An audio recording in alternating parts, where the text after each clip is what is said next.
Hello everyone, my name is Heather and welcome to the channel Bookables and welcome to my favorite season of the year, fall. I know fall does not technically begin until like mid-September. As soon as September 1st hits, even the last week of August, my heart, my body, my soul is in fall, and there it shall stay for I wish ever, because I love fall. We know this. I named my daughter Autumn, for goodness sakes. Like, I don't have to explain it to you. But either way, I'm going to share with you today, if you can tell by the title, is my most anticipated fall book releases. There is a few. There's not a ton, but the ones that are coming out, I am really, really excited for. Sometimes I do these where I break it down to season. I'm like, it's going to be like, I'm excited, but I'm not like really amped. This set of books I have, I am really excited to read. So I'm really hoping that I'll find a lot of 5 stars at the end of the year, because fall is a big time for reading, and I hope it will kickstart my reading back into gear, because summer has not been the best for reading for me. But either way, I have a lot of books. Let's get into it. These are not all the books that are coming out. These are just the ones that I'm interested in. First up, coming out on September 2nd is Wild Eyes by Elsie Silver. This is her second book in, is it the Rose Hill series? I forget. But either way, every book in this series is going to be a single dad. I'm excited about that. So this book, I will be using my handy dandy computer here for looking at my notes.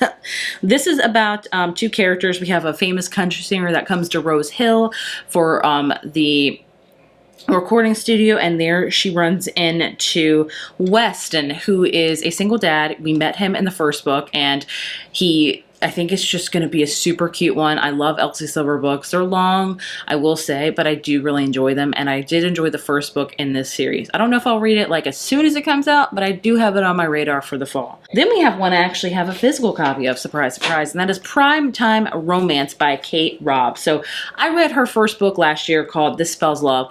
Loved it. It's an underrated gem that I don't feel like anybody talks about, but I thoroughly loved it. So this one, it's about a character named Bryn who had a happy ever after, and then it ended up in flames, and then now she's newly divorced and she's living with a roommate named Josh. And basically she's got Carson's Cove to binge, her favorite beloved 90s teenage soap, which been there, Dawson's Creek, baby, 100%. If that wasn't a teenage soap, I don't know what freaking was. Basie Witter for life, okay? Okay. So a birthday cake shows up on her doorstep, and Bryn makes a wish for her very own happily ever after. Next thing, she wakes up and she's not at home. She is actually in Carson's Cove, and Josh is there. And they're not Bryn and Josh anymore. They are the sweetheart and the bad boy. Will they stick to the script, or will real love change the story forever? The little tagline says, a young divorcee finds herself in the ideal world of her favorite 90s nostalgia TV show, and the second chance romantic comedy from the author of This Spells Love. So it sounds super cute, and I'm really excited for it. Then I have one that I think we are all excited for, and that is Somewhere Beyond the Sea by TJ Klune, coming out September 10th. This is the sequel to House by the Cerulean Sea. I don't know much about it. I don't care. I'm just going to read it and probably fall in love with it. So I didn't write anything down for this one, because I know without a shadow of a doubt I'll read it, as well as probably a lot of you guys. We have another one I'm so excited for, and that is So Thirsty by Rachel Harrison. I've read a few of her books and have really come to love them. She writes horror, but in a satire-y, not spooky way, in my opinion. Like, they're labeled as horror, but I don't really think they are. This one, and there's a lot of books out this quarter about vampires, and who am I if not a girl that loves fall and loves vampires? This is me. Like, put some things in a little blender and it'll come out with those things, you know? So this one is about a character named Sloane who is dreading her birthday, and her husband surprises her with a birthday weekend getaway, but not with him, but with her longtime best friend. And Sloane is hoping to just kind of relax and unwind and forget about her husband's infidelity. When Sloane plans like a really big night out with a group of mysterious strangers, only for it to take a horrifying turn that changes Sloane's and Naomi's lives forever. That changes Sloane's and Naomi's lives literally forever. You can guess. The friends are forced to come to terms with some pretty external consequences in this bloody, seductive novel. How about it's never too late to find satisfaction, even though it might taste different than expected. Vampires. I'm there for it. Then on September 17th, we have The Third Gilmore Girl by Miss Kelly Bishop. Oh my gosh.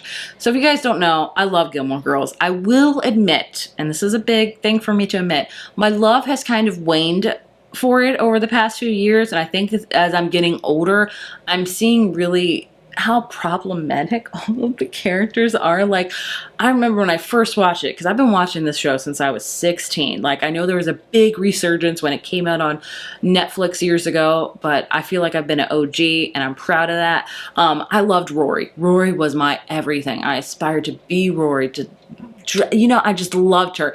And now watching it as an adult, I'm like, I hate Rory. First 2 seasons, she's okay. But then after that, I'm like, I don't know what this chick is doing. Lorelai was also a big favorite, but as I see now, as I get older, I can look at situations and be like, Lorelai's right in this one, or she's blowing it up. Maybe Emily, the mom, is more right in this situation, or she's blowing up. Like, you get older, you kind of see things that you didn't see before when you were younger because you were watching it with rose-colored lenses. That's what I'm getting at. Either way, Gilmore Girls will always be the nostalgia fall show for me, and I will always watch it during fall, not the whole thing, but certain episodes. My favorite episode of all time of Gilmore Girls is a deep fried Korean Thanksgiving. You cannot tell me that's not the best episode of all time. But either way, Kelly Bishop, she's Emily Gilmore. So yeah, I'm going to read her autobiography. Hell yeah. And I'm going to probably devour it and love it. I probably will listen to it. Back onto the vampire train, coming out September 17th is My Vampire Plus One by Jenna Levine. This is a sequel to My Roommate is a Vampire, which I read last year. Loved. A lot of people don't like it, but it's a fun vampire time. Do you need to take it seriously? No. Is it meant to be taken seriously? No. It's just a fun romantic vampire time. It's not feasible at all. It's not realistic at all. Come on. Either way, this is about the character that we saw in the first one. His name was Reginald, and it's about a character named Amelia, and so I think they have to, like, fake date or something. Yeah. It becomes clear that Reggie is as loyal to her as the day is long, and that Amelia's first impressions could not have been more wrong. Suddenly being in a real relationship with Reggie sounds pretty fantastic. So funny. Yeah, I'm going to read this, and I'm going to love it, probably, so. Dark Academia book, and that is An Academy for Liars by Alexis Henderson, coming out September 17th. I have read one other book of hers before called The Year of the Witching, and this one's about a character named Lennon who life is falling apart, and then she gets a mysterious phone call, and she has to have an entrance exam to this place called Drayton College, a school of magic hidden in a secret pocket of Savannah, and there she really blossoms and has amazing magic, but then she uncovers more about the secret world she has entered to, including the history of Drayton College and the way her mentor's tragic and violent past intertwines with it. Alexis Henderson has amazing settings, and I need to read all of her books. I really do. I still have not read House of Hunger. Why? I don't know. So I need to read this one. And also on the 17th, we have Buried Deep by Naomi Novik. This is a collection of short stories. I have read one book by Naomi Novik, and that is A Deadly Education. I started spinning silver, DNF'd it. Naomi Novik writes beautifully, so beautifully, but it is very dense, in my opinion. I struggled to get through A Deadly Education. I ended up enjoying it. Are there 2 more books in that series that I have yet to finish? Yes. Will I finish them?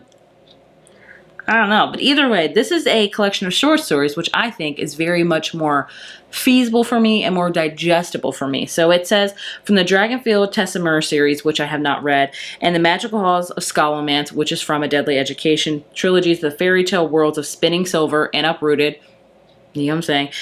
The stunning collection takes us from fairy tale to fantasy and mystery and science fiction as we travel through Naomi Novik's most beloved stories. So I don't know if they're going to be excerpts or something from her other books, or if they're just going to be short stories set in these worlds. I'm not 1,000% sure, but I want to get into it, and I want to read it because I think, like I said, it's going to be much more easily digestible, for at least for me. This is just strictly for me. So she writes beautifully, but it's just dense for me. On September 24th comes out Nothing Like the Movies by Lynn Painter. One of my favorite YA contemporaries of all time, and probably a lot of people's, is Better Than the Movies. Oh gosh, about a girl who loves rom-coms. Like, hello, it's me. Hi. Oh my gosh. So this is the sequel to that. We follow Liz and Wes as they're in college, and maybe their relationship is not going well. I just recently reread Better Than the Movies in anticipation for this because that's how excited I am for it. I can't believe I'm saying that about a YA book, but here we are, and I'm here for it. And then the last book I have on September 24th is one I maybe will read, maybe not, and that is The Hitchcock Hotel by Stephanie Roble. The cover really got me because it's amazing. So this is about a character named Alfred who is not your average Hitchcock fan. He is the founder, owner, and manager of Hitchcock Hotel, a sprawling Victorian house in the White Mountains.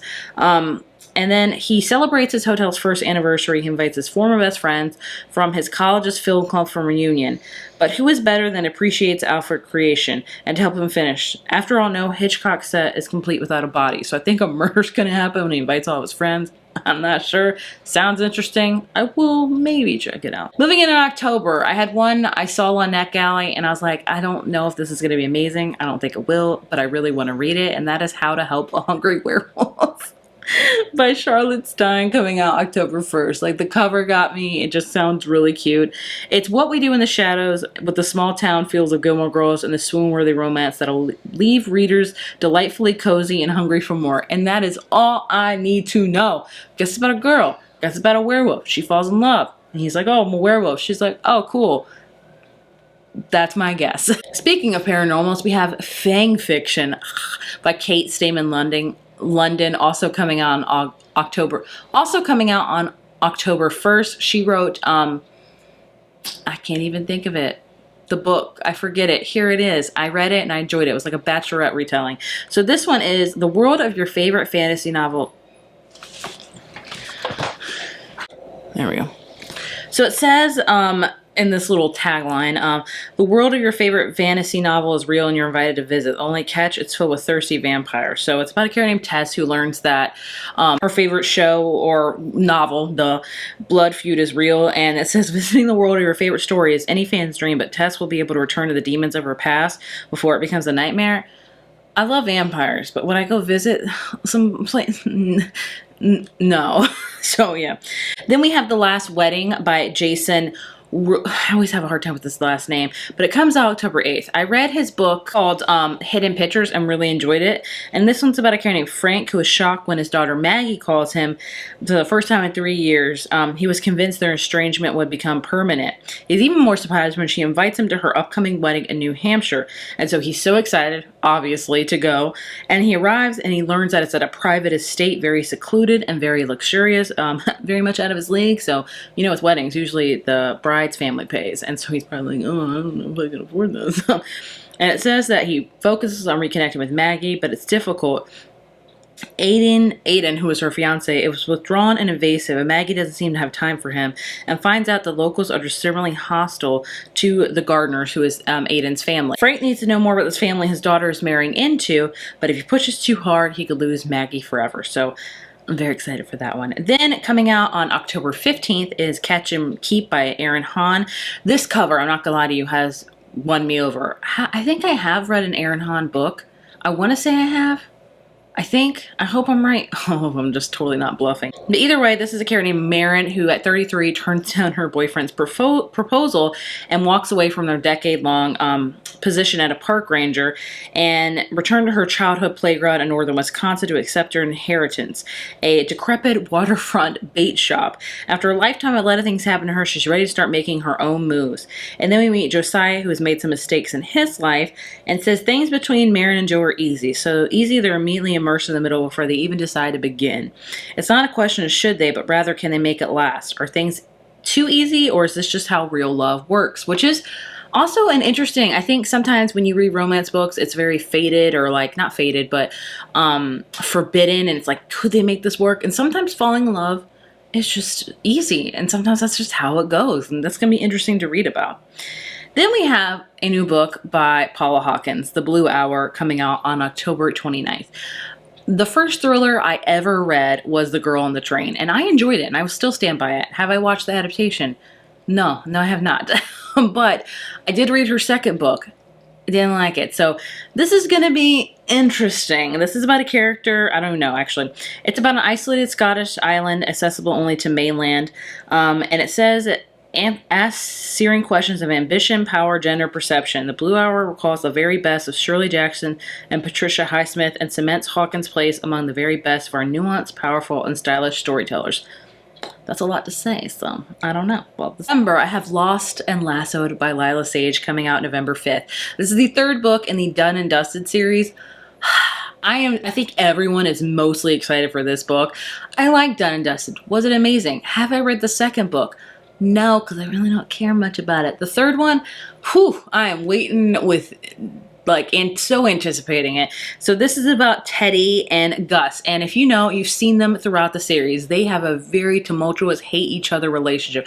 Gus is a single dad. Teddy is Gus's younger sister's best friend. They just hate each other all the time. So we knew as soon as the first book started, I was like, this is gonna be, they're gonna have their own book, and I am so excited to read it, because what is my favorite romantic trope of all time is hate to love, my friend, and I think this one's gonna be amazing. The one I am so excited for, and that is The Songbird of Heart and Stone by Carissa Broadbent. She wrote the Serpent and the Wings of Night series, which I love and adore. This one is not, it's like a companion novel. We follow a character named Mish who was in the first 2 books, and she lost everything, and it's a vampire book. I'm just going to be straight up with you.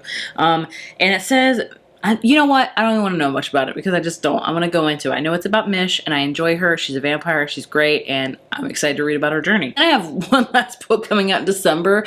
I will do a whole separate holiday books I'm excited for, because September through December is chock full of holiday books, and I do a whole video on that because there's so many. So if you're wondering where are all the holiday releases, they will be coming in a few months when I do a video, so just hold tight. But either way, in December, the one book I'm interested in is P.S. I Hate You by Lauren Connolly, and this is about a character named Maddie who older brother passes away, and he wants her to scatter his ashes over the 8 destinations of the adventurous that he never got to visit before he died.